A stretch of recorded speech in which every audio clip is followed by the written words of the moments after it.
Welcome, friends and neighbors, to the Splash Live on Civic Center TV. I'm Tyler Kieft. Thank you for joining us live, local, social, all across Greater West Bloomfield each and every day to keep up with the latest from close to home in your community. Our top story to begin the week: a major water main break in Auburn Hills. A 42-inch water main leaked and broke over the weekend, knocking out water for Orion Township, Lake Orion, Rochester Hills, and Auburn Hills in some sections. While several communities were affected by the break close to home, West Bloomfield Water and Sewer Utilities Director Justin Taylor told me this morning that Greater West Bloomfield, quote, is not an affected community, end quote, with regards to this particular incident. The Water Utilities Department on Facebook over the weekend did say that some homes and businesses may have experienced lower water pressure due to this incident, but noted that those occurrences were expected to be resolved once the breakage was isolated by the Great Lakes Water Authority, which did be accomplished midday on Sunday. However, if you do lose water pressure, especially an entire loss of water pressure, that's a very good reason to call West Bloomfield Police Dispatch, their non-emergency number at 248-975-9200, 248-975-9200. Once again, that is the police department's non-emergency number in West Bloomfield. They do dispatch these outages and issues to the water department directly so that they can respond to those in West Bloomfield Township. They also provide emergency dispatch for each of the Tri-Cities, so this is not just information for West Bloomfield Township proper. For more updates on this water main break and how it is affecting areas of Oakland County, possibly even our community, should that happen during this breakage or another incident in the future. More updates are regularly available via the Great Lakes Water Authority. You can follow them on Facebook at GL Water. Close to home, the final push to graduation begins for our student athletes as they sign their national letters of intent to play a variety of sports at the collegiate level and give thanks to coaches, teammates, and parents that helped to make their dreams come true. Civic Center TV reporter Jake Schaff has more. It means a lot. Just sticking with my coach, everybody believing in me, trusting me. So it just means a lot to be here where I'm at, making it this far, and just being able to play the game I love at the next level. So I'm excited. What has the support meant to you from your coach, your family, your peers, everybody that's helped you to get to where you are today?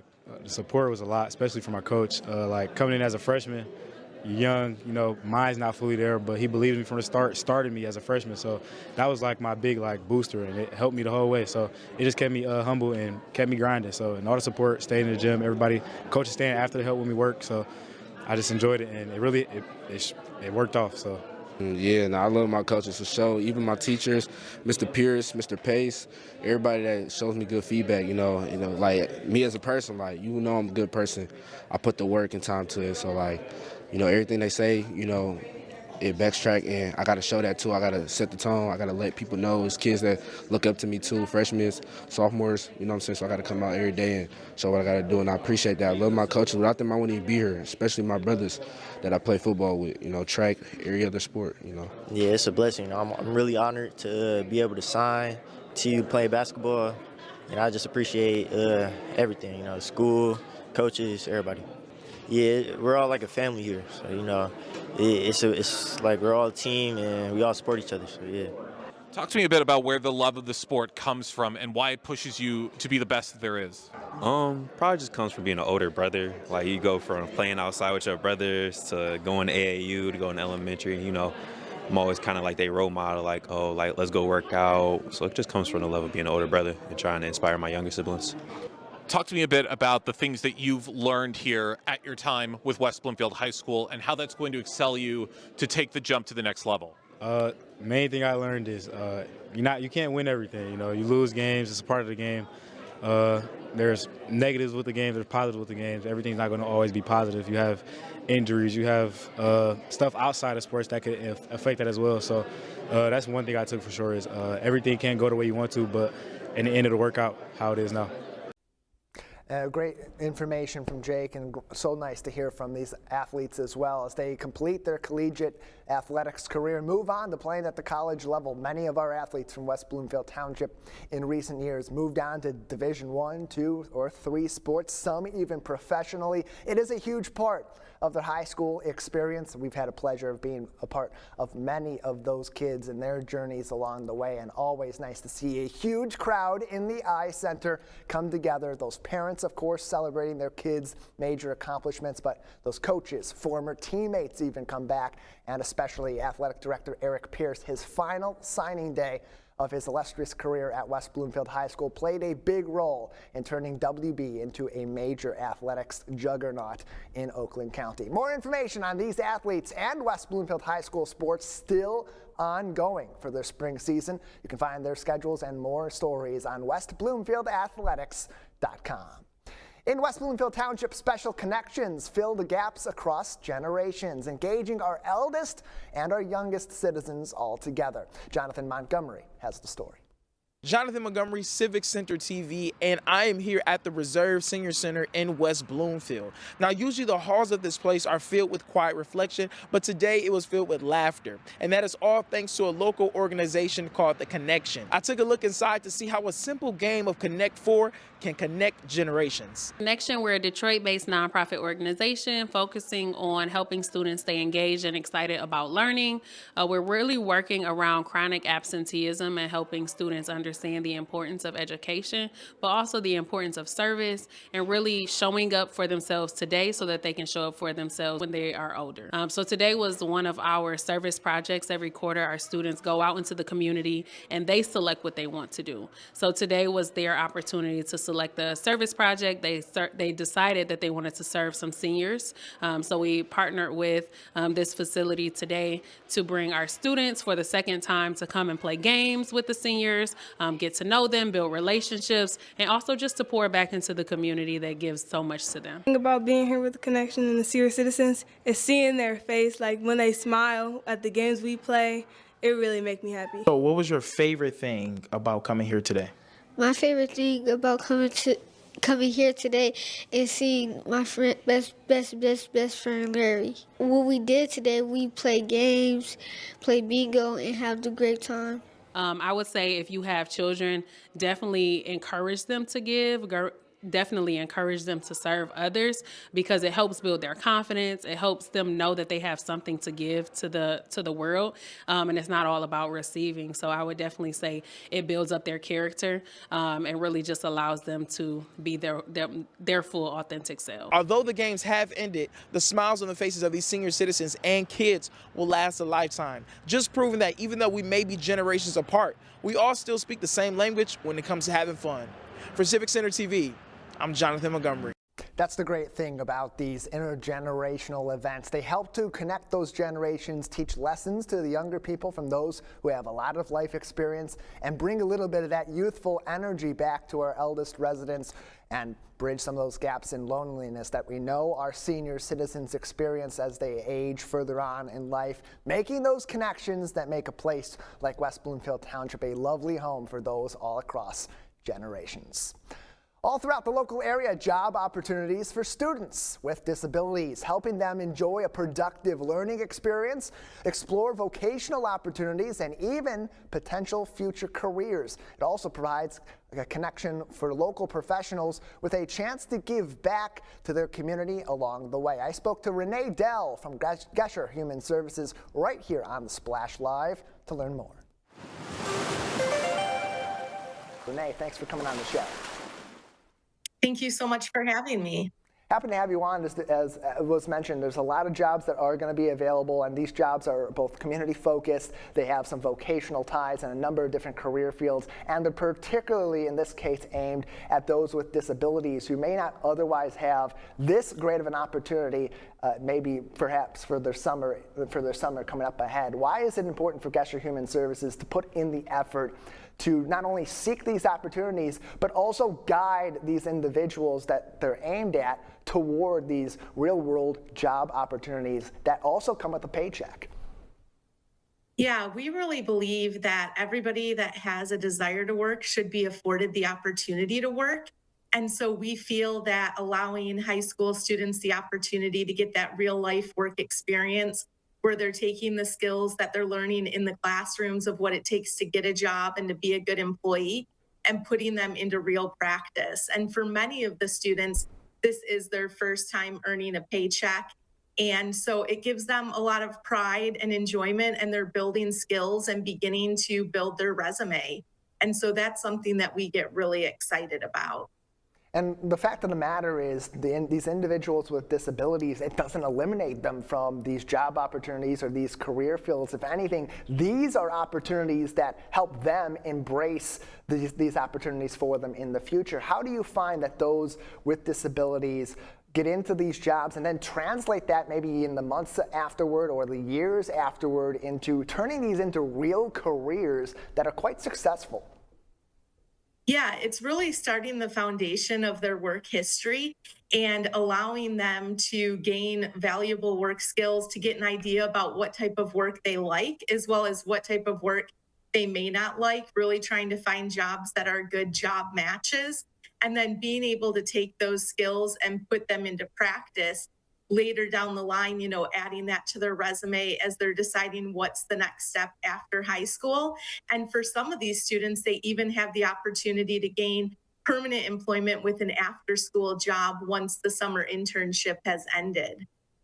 And there's something to be said, too, about that confidence level that you can get from having an opportunity like this, where, unfortunately, in our society, so many look at people with disabilities, whether it be a physical disability, a cognitive disability, a learning disability. They look at that as being something that hampers people from being able to get into these job fields. And that does translate back to those that are affected by this. How do you find that these opportunities help to provide a sense of confidence for individuals that these are targeted at to be able to then say, hey, look, I can do this. I'm more than capable of doing this. And then they end up leading the charge themselves afterward.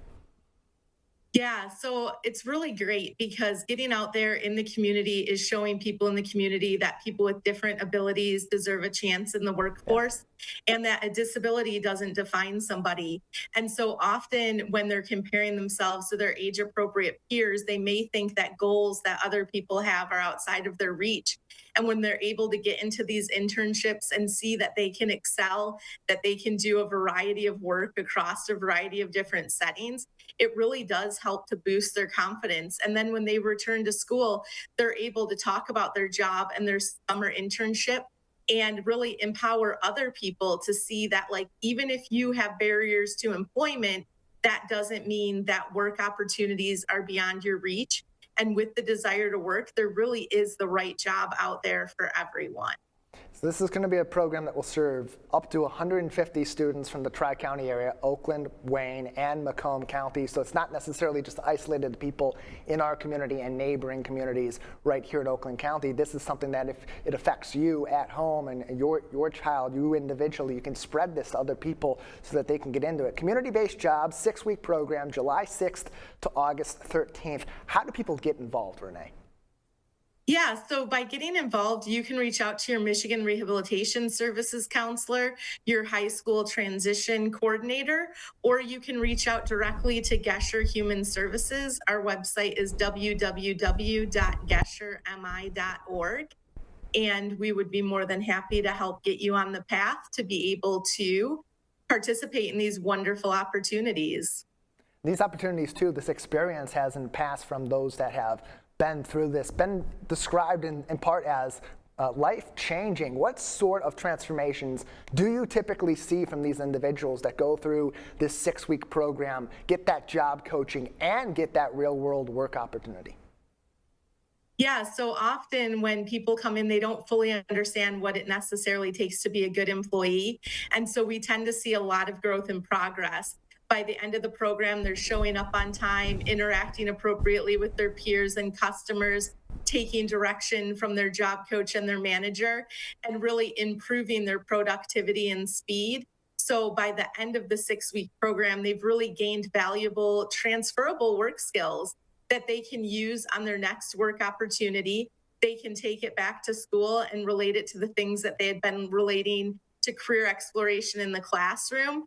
And they can really use it as a launching pad for their first work experience and really setting them up on a path for success, knowing that they can do challenging things and that work is within their reach. And when they've been able to end the summer on a successful note, it lets them know that their barriers didn't define them and that there are accommodations available and a support system to help set them up for success. And there's tons of different areas and fields that can be explored through this, whether it be local parks and organizations like that, or St. John's Resort, Bush's Fresh Food Market also involved in this. So it's workplaces, it's individuals with disabilities looking for those job opportunities, that vocational training. And then on top of that, what's also needed are job coaches. About 30 are needed to cover these up to 150 students that will participate in this program. Renee, what is Gesher Human Services and its partners looking for in these job coaches? Yeah, so this is a short-term, 6-week job opportunity that can be, between 30 to 50 hours per week, depending on how much you're wanting to work. We find it to be a great fit for school professionals that have the summer off and are just looking to supplement their income. So teachers, parapro, lunchroom staff. We're looking for individuals with a high school diploma and a clean criminal background check. And they can reach out to us at Gesher Human Services, and we would be more than happy to get them the application and get them in for an interview, because the job coaches really are the heartbeat of our summer program, and they are the ones that really help to get those students on their path for success. What are some of the examples of the individual help that those coaches do provide to these individuals that participate in the program? Yeah, so what they're doing is just making sure that they know their daily task and what's expected for them. And if they do have any barriers or need accommodations, they're able to show them adaptations to help them adapt the job tasks in order to meet their needs. So for example, we had somebody working at the Farmington Library that had difficulty with shelving books. So we were able to make like an alphabet guide that she was able to put on the shelf, and it would help her to know where in the shelf that set of books would go that she was currently working on. So there's a lot of tools and techniques that can be implemented to help people along. And that's really the main tasks of our job coaches, are being there to support and encourage the students and just to make sure that their needs are being met. Renee Dell is with us from Gesher Human Services. They have a program ongoing now that will be happening in July through the early portions of August to help those with disabilities with job opportunities right here in Greater West Bloomfield, throughout Oakland County, as well as Wayne and Macomb counties as well. More information available on GesherMI.org, or you can follow Gesher Human Services on Facebook at Gesher Human Services. Jennifer, Renee, sorry, we earlier on, we spoke about how this program can impact those individuals with disabilities as they're looking into possible career fields, as they're getting job opportunities, as they're acclimating to a workplace environment. How do you find on the other side that this impacts those individual businesses, those industries, and those workers who may not have previously been in an environment where they are working alongside somebody with a disability? Yeah, our community partners are so incredible, and it really does turn out to be a win-win situation for all involved, because our community partners are getting valuable employees at no cost to them. And we find that the management team and the regular staff really embrace our students. They enjoy having them there. They look forward to a new group returning each summer. And it's really the support of those community partners that really contribute to the overall success of this program, where they have a mission to make their workforces, equal, and to give everybody an equal opportunity to be a part of the team. And so that's the one thing that really makes this program so rewarding, is just to see these community employers embracing our students and bringing them on as part of their team and treating them with the dignity and respect that everybody else gets. And by the end of the summer, we're all celebrating the great successes. The program runs July 6th until August 13th. Before we let you go, Renee, where can people apply to become part of this program, whether they're looking for those jobs or want to be a job coach? And are there any deadlines people should be aware of? Yeah, so the earlier you definitely apply, the better, but reaching out to us at our website is one great point, or for the students, their Michigan Rehabilitation Services counselor or high school transition counselors can definitely get them the application to participate. But if anybody needs help guiding them through that process, at Gesher Human Services, we're always willing and ready to provide any help and support that's needed. More information is available at geshermi.org, and you can follow Gesher Human Services for more info on this program and others similar to it on Facebook at Gesher Human Services. Renee, thank you so much for joining us today.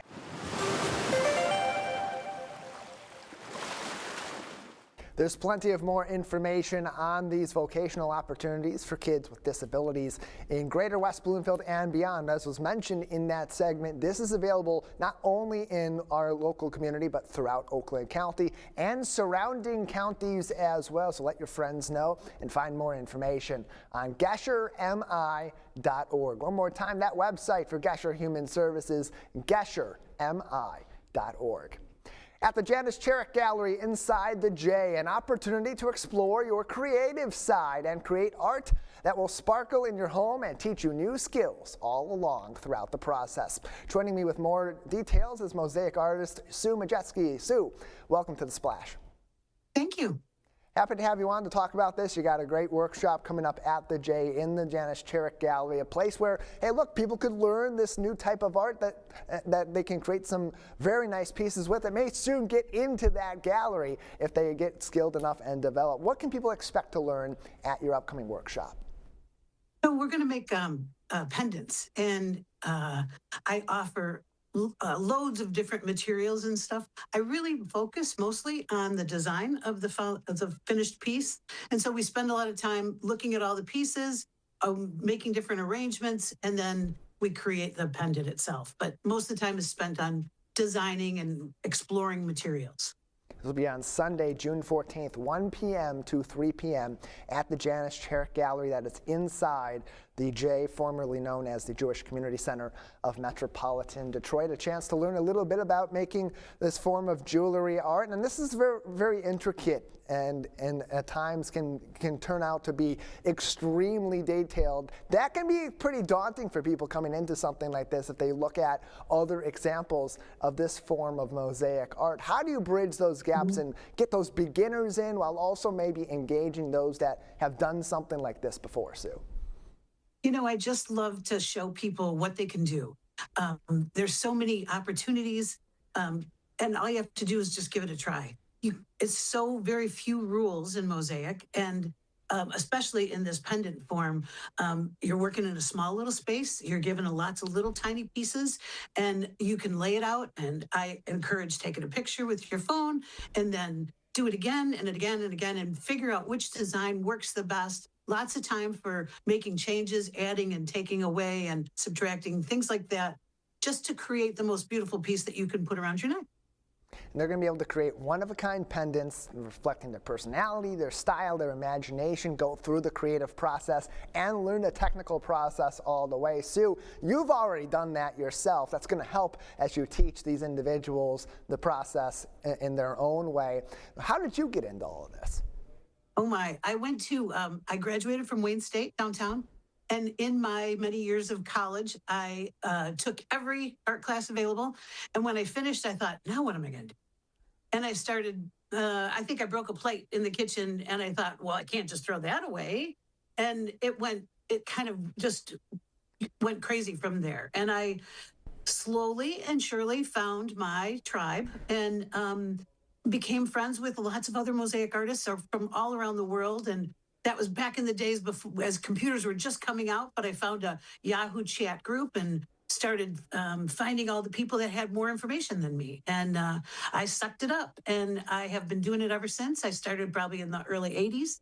And I've just evolved, joining different groups. I belong to the Society of American Mosaic Artists, which is a national mosaic organization, and just the most wonderful people ever to encourage me and be my friends. And so we trade lots of information and just get better every time we do something.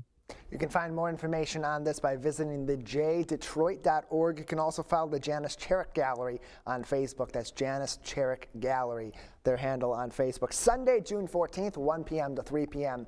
at the J will be this mosaic pendant workshop with Sue Majewski, who joins us on the Splash Live today. Sue, so many people in our community are creatives. Many are not creatives, and art's something that maybe isn't a draw for them, but they can always get something out of learning a new skill or experiencing something they've maybe never tried before. In your experience, both as you were coming up, learning mosaic art, and now as a teacher, how do you find that art enriches people's lives, especially those that maybe don't consider themselves creatives?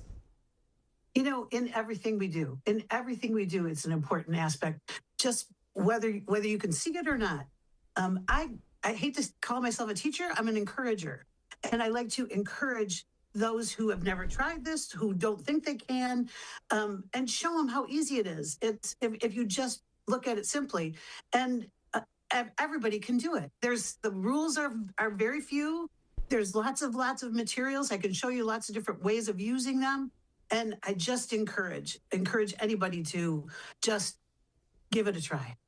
Do you have any stories of past sessions where you've been encouraging people through this process and they've had sort of that aha moment or a special accomplishment in creating a work of art that is of note to you?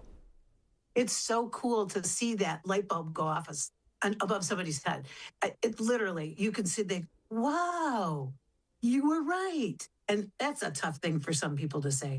I teach mosaics at the Hawk in Farmington Hills, and I have I just finished a class of 15 women.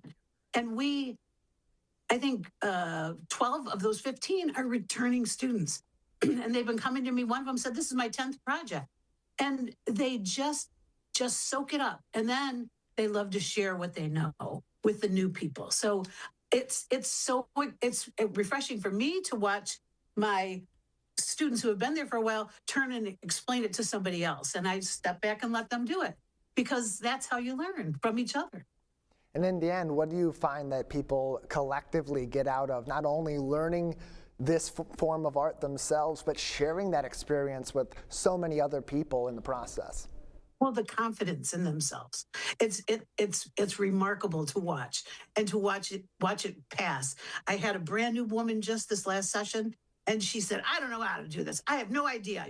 This is what I want to do. And I said, that's not what we're doing. This is what we'll do first. Before you can do that, you do this. And she bought into it begrudgingly, but in the end, she had the most beautiful project. We took pictures of her. We posted the pictures around, and all she could do was smile. And isn't that remarkable? That's what it's all about. It's about expressing yourself. It's figuring out something new and building those new connections both internally and externally. Sue Majetsky is with us on the Splash Live Sunday, June 14th, 1 p.m. to 3 p.m. just off of Drake Road in West Bloomfield at the J. Inside the Janice Cherrick Gallery, a great session coming up, Mosaic Pendant Workshop with Sue Majetsky, presented by the J Detroit. Sue, before we let you go today, anything else that our audience should know about this workshop or other possible opportunities with you coming up? First, thank you so much for this opportunity. And second, the show that's in the gallery right now is all glass. I was lucky enough to have mosaics included with the glass, but it's a spectacular show. I encourage everybody to go see it. It's there through the end of June. So there's lots of time to visit and see all the different forms of glass art. A great opportunity to learn it yourself as you experience this new exhibit at the Janice Cherrick Gallery, now possibly putting yourself in a position where maybe a little bit down the road, maybe even after just this one class, you could be featured there in the near future. Sue, thank you so much for joining us today. We look forward to your class. Thank you. Thank you very much. One more time, that is Saturday, June 14th, 1 p.m. to 3 p.m. It'll be at the Janice Cherrick Gallery. That is inside the J Detroit, formerly known as the Jewish Community Center of Metropolitan Detroit. More information in a couple of places. You can sign up to attend on thej.org. Just scroll over Culture and Education at the top of the page and click on Janice Cherrick Gallery, or follow the gallery on Facebook, Janice Cherrick Gallery on Facebook. That's Janice, CHARACH Gallery on Facebook. We'll take a break on the Splash Live. Coming up, we go from West Bloomfield to Orchard Lake, where it's a very busy week of learning, of fun, and exploration with the Polish Institute for Culture and Research. That's coming up live, local, social, right here on the Splash Live. 1 in 4 Michigan homes has high levels of radon, a naturally occurring radioactive gas known to cause lung cancer. It doesn't matter where you live or what type of home you have. You won't even know it's there unless you test. So don't wait. Testing is cheap and easy. And if there's a problem, it's simple to fix.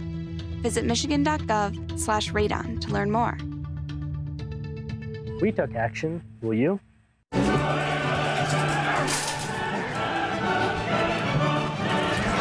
Can't be late to your own party. Hurry up! Hurry up! Ah! Do not cut me off. It's her fault. Her fault. Ah! You kidding me? Honk, honk, honk! Honk, honk, honk! Honk, honk! Late! Out of my way! Honk! I hate construction!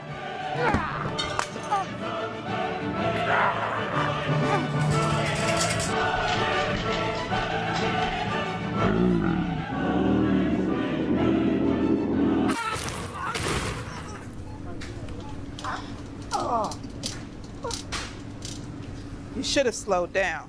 My party. You wouldn't act this way in a store, so don't act this way on the road. Driving slower saves lives. Welcome back, live, local, social on the Splash Live on Civic Center TV, bringing you the latest each and every day from all throughout Greater West Bloomfield. We thank you for joining us in West Bloomfield Township, Orchard Lake, Keego Harbor, and the prettiest little city in the state of Michigan, Sylvan Lake, as well. Always appreciate you joining us and following along with all that's going on in the community on your time, anytime, civiccentertv.com, and of course, all across our social media. Close to home in the city of Orchard Lake Village, the Polish Institute of Culture and Research has a very fruitful week ahead of educational opportunities and a whole bunch of fun as well. Coming up on Wednesday, a virtual event that will tell the story of the Polish impact on Allied victory in World War II. For all you history buffs, you're going to want to attend this virtual seminar over Zoom. Here to tell us more is Dr. John Radzelewski, the director of the Polish Institute of Culture and Research at Orchard Lake. Doctor, thanks for joining us today. Thank you. Hi, Tyler. Glad to have you on to talk about this. It's a big event coming up. It's over Zoom on Wednesday, May 13th, 6 p.m. Central Time, 7 p.m. Eastern in that case. And it's going to go over the Polish contribution to the Allies' victory in World War II, but it's going to tell this story in kind of a different way than maybe we've heard traditionally in textbooks or in our classes. What specifically are you going to be, and your team going to be exploring as you look into what's called the last great secret, Polish intelligence and the Allied victory in World War II? Well, we're really looking at military intelligence that was supplied by the Poles to the Allied cause throughout the war. And people may have heard about the breaking of the German codes during the war, so-called Enigma secret. And this was a German coding machine that the Nazis considered to be an unbreakable code. And Polish mathematicians broke that code and then gave that to the British. And so the Allies were able to read a lot of German radio traffic war. Now, that story is actually fairly well known. And if you look at books on code breaking or spies during the war, that's usually mentioned. But the part I'm going to talk about is the more human intelligence side. And that's a lot less well known. So the Poles were supplying at least half of the intelligence reports, the secret intelligence reports coming from Nazi-occupied Europe were coming from Polish sources. And that's across all Allied all the Allied intelligence services, so they were supplying to the British and the Americans as well, and really penetrated even into the German high command. So it's something that hasn't been talked about because it was supposed to be secret. And if you've studied the history of spies and intelligence, they like to keep things secret even years after the fact. And a lot of this information is available only in a very spotty way. And some of it isn't very well known.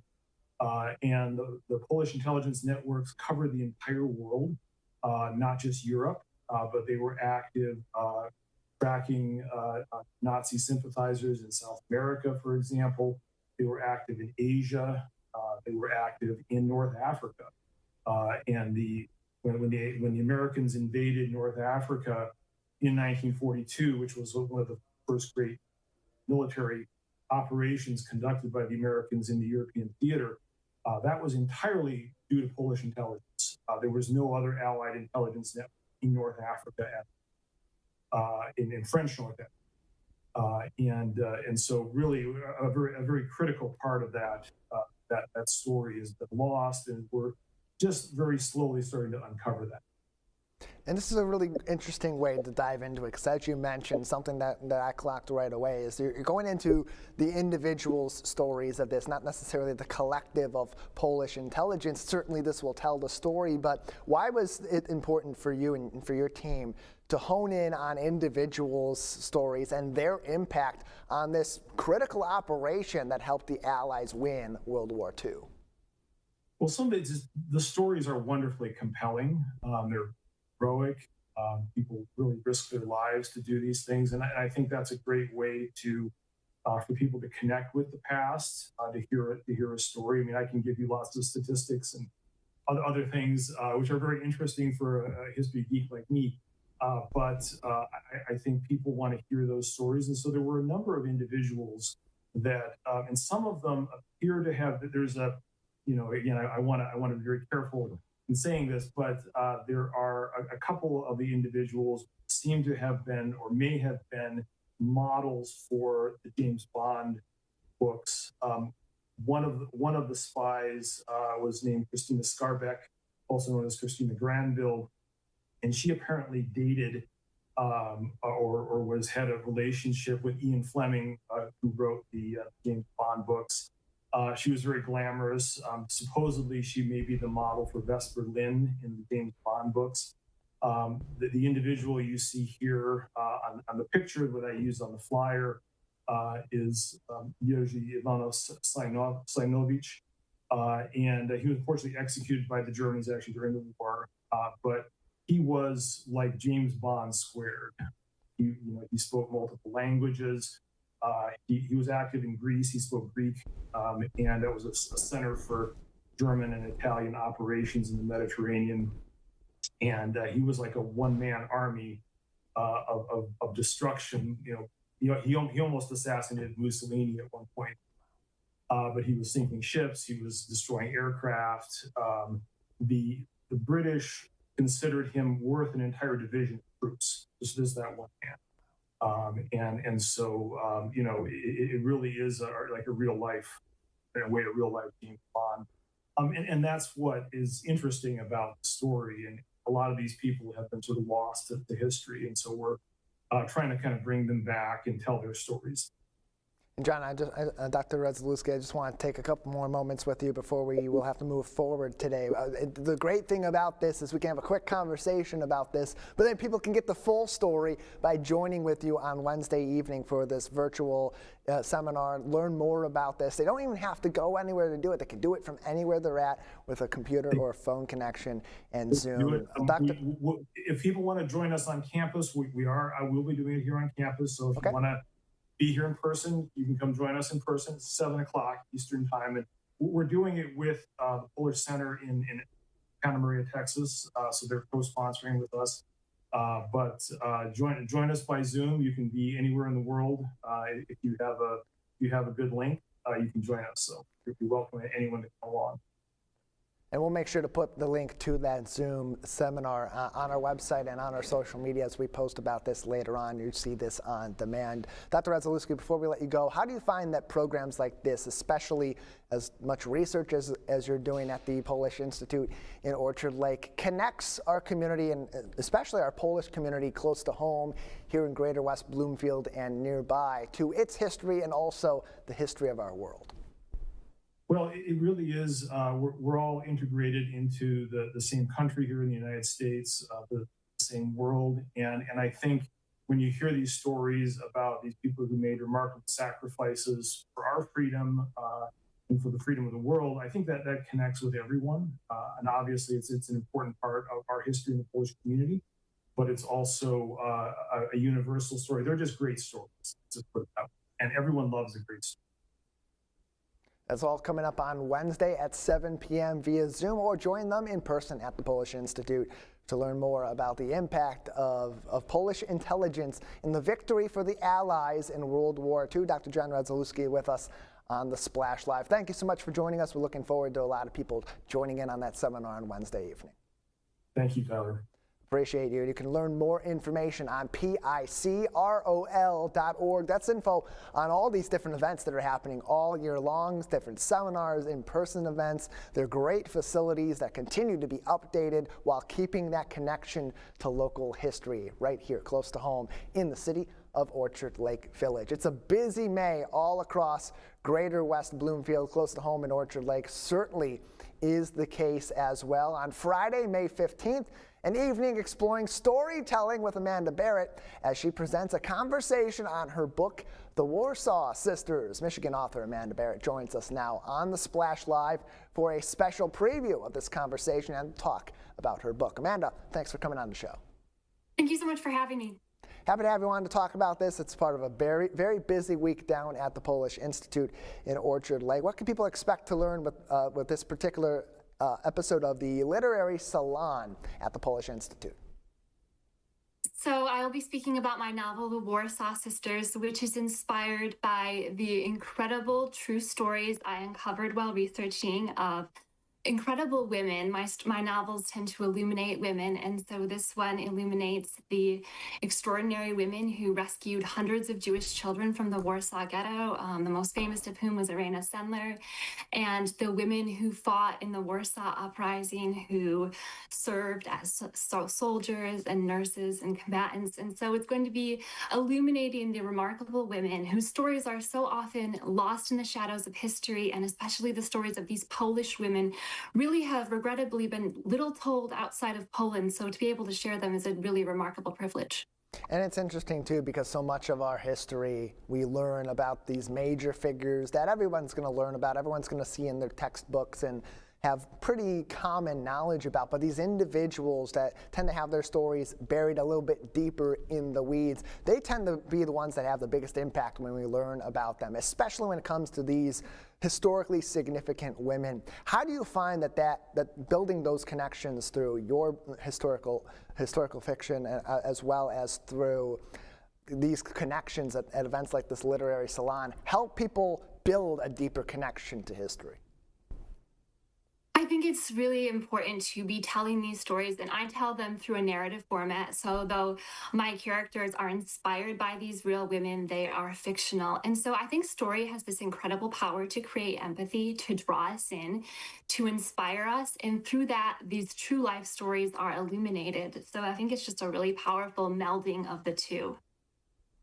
And more information on this can be found, again, on picrol.org. That conversation going to be on Friday evening, May 15th, 7 o'clock p.m. That will be happening in the Galleria on the campus of Orchard Lake Schools, 3535 Indian Trail in the city of Orchard Lake Village. One more time, the event is free to attend. You can register on picrol.org to learn even more. How do these programs create opportunities, especially, Amanda, for younger people to engage in conversations about our history, but also maybe learn a little bit about the impact that they can have on the world through the lessons of these historical figures?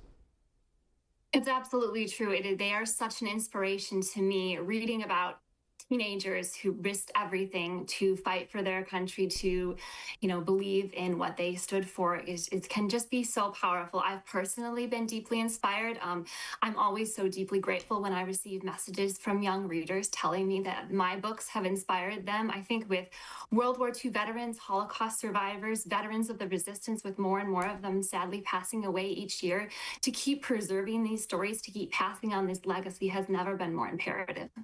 Not only is it a great opportunity for you to present your book and bring that out to a wider audience, it also, a lot of this, as you mentioned, brings up the conversations that will be had at this particular event. How important do you find conversations about stories like this are to expand people's knowledge, and not only their knowledge, but also their connection to the stories of these individuals, and learn more about their own culture or culture in general? Well, it's deeply special to me because I have Polish heritage. So Polish culture and traditions had formed a part of my childhood, but I had absolutely no idea about Poland's wartime contributions. They actually had one of the largest resistance movements in occupied Europe with nearly 400,000 soldiers fighting. And so continuing to maybe share these little known facets it can inspire. And I hope that my novel and the work and the presentation will inspire people to delve deeper, to perhaps pick up a memoir, to perhaps listen to a testimony. There are so many resources out there, and I think that these stories have so much that they can teach us today.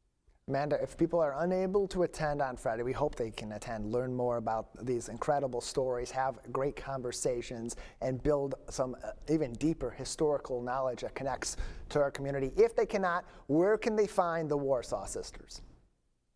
The Warsaw Sisters is available at all major online retailers. I also invite readers to visit my website, amandabarrett.net, where they can learn more about the Warsaw Sisters and my other books.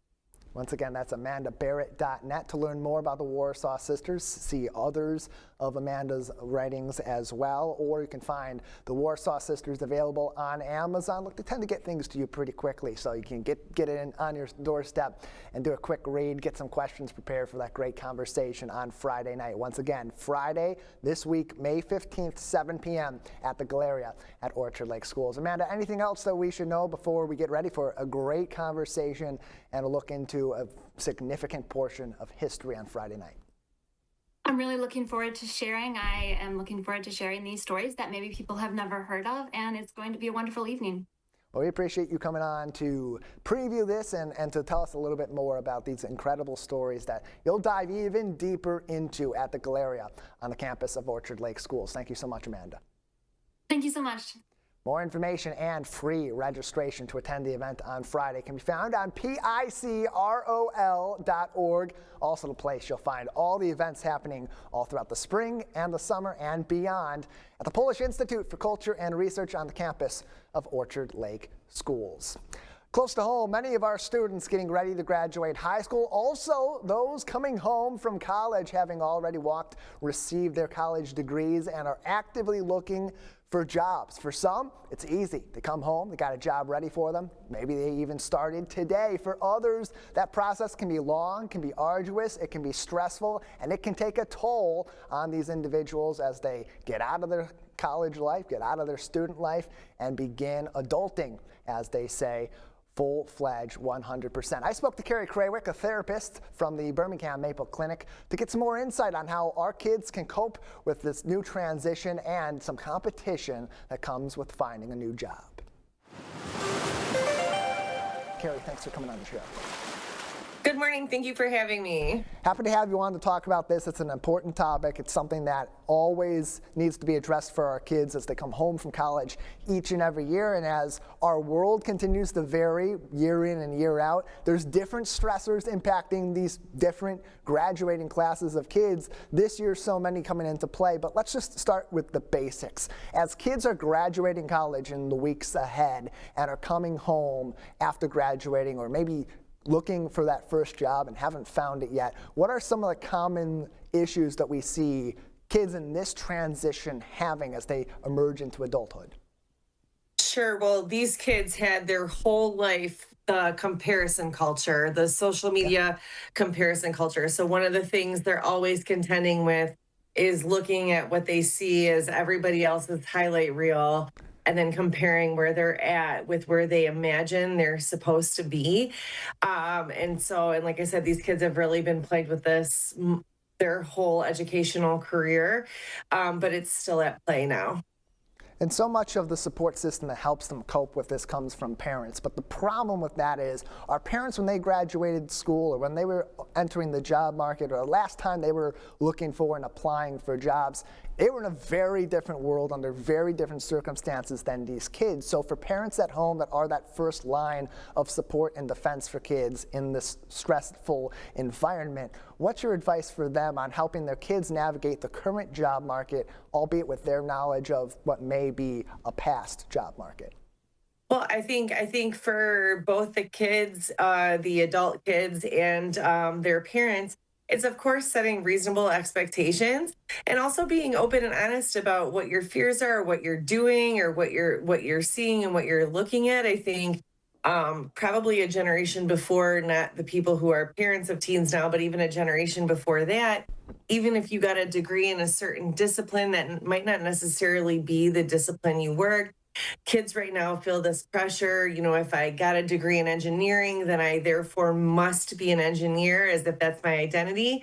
But that's not really true. Like, if you can consider the stuff you learned as amazing tools, and the programs you went through just to create discipline and add to your education, any job you could actually go to and say, like, I'm capable and qualified, and not limit yourself to just one certain identity just because that's what your major was in and that's what you think you're supposed to end up.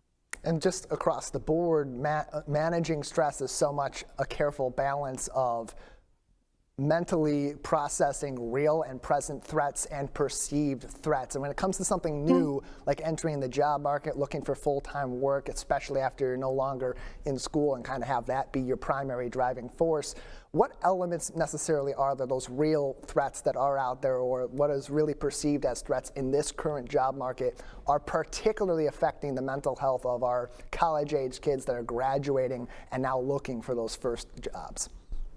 Sure, I think both for people who are new in the job market, but also people who have been in it for a long time, it's really doing a cost benefit analysis of what do you stand to gain, what do you stand to lose, and what are your realistic expectations. Like you said, like there can be a lot of stress added when you feel like you're deserving of so much, or you feel like this is what other people get, or this is what you're supposed to get, or what you were somehow promised and what you're being offered. But if you can just look at it in a little more reasonable way, like what do I gain? You might gain a little bit of experience. You might gain an opportunity to do two things at a time or something and kind of dabble in a couple things. So look at the gains versus the losses and be able to weigh those is definitely going to be more helpful than getting laser focused on some rigid expectation. What do you find are the most effective and practical strategies for people to approach this job market nowadays with all the different factors that play into it while protecting their mental health while they go through what can often be a long process? Yeah, I think exactly that is always, I've been on with you many times before, and I always say happiness equals reality minus expectation. So look at the reality and adjust the reality to, not just what you're seeing on other people's social media, but the real reality. And plan to take time, plan to maybe take something less than what you thought you were going to get, or maybe take a couple things and get started and just use it as an extended opportunity to learn and grow and not get so rigid. I think what we see, especially like I said with social media and comparison culture, is that we look at 20-year-old billionaires and we say, oh my God, this is what we're supposed to be doing. But that's not really the reality. The reality is there is a bit of a struggle. There is a bit of learn and an opportunity to just grow and exercise. And you're not going to make it on the first day. There's so much variety too in that job hunt. You mentioned reality minus expectations. What strategies should individuals apply knowing their specific career path, knowing the intricacies of what may go into getting a career that they're aiming for and the direction they're aiming for, to set those realistic expectations? Because the reality is we all want to reach for the stars, especially when we're coming out of college and we have that sudden burst of motivation, but sometimes that doesn't align with the reality in front of us.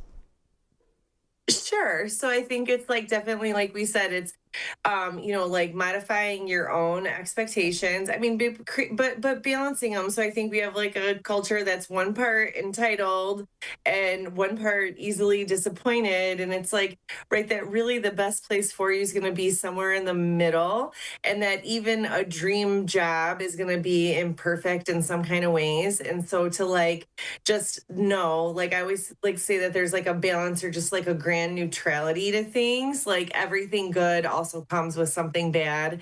So you might get a dream job, but you might also work 80 hours a week, or you know, might not get a dream job, but maybe you'll get the flexibility to try some other things. And so often the good with the bad comes, and it's very balanced. And just to be able to find that balance and recognize that nothing is going to be all good or all bad.